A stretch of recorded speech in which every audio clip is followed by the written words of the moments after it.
Mario Zatelli. Je vais vous raconter l'histoire incroyable de la légende Mario Zatelli. Il était un fils de l'Olympique de Marseille.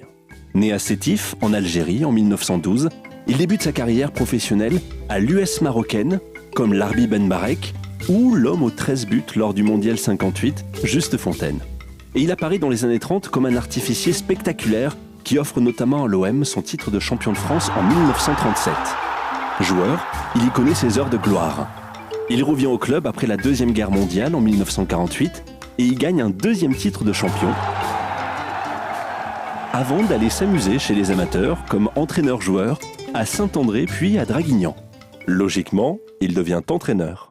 À Nice, il est l'homme du doublé 1952. À Nancy, avec une équipe sans moyens, il atteint la finale de la Coupe de France et termine à la 4e place du championnat. Il revient alors à Marseille en 1964.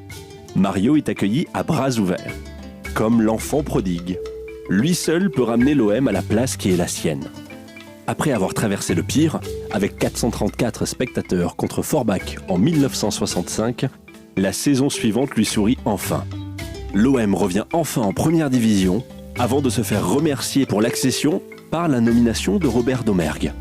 Par rancunier, celui qui est sorti major de sa promotion d'entraîneur jouera à 3 autres reprises le pompier de service sur le banc olympien.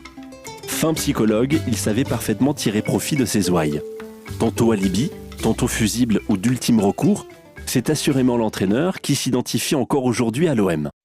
Lui que l'on surnommait volontiers Beau Mario, en raison de sa panoplie de costumes et de son regard de Latin lover, était un séducteur au profil de jeune premier, mais qui pourrait donner des leçons de fidélité à n'importe qui, tellement il a su faire preuve d'attachement et de dévouement à la bonne mère et à l'OM.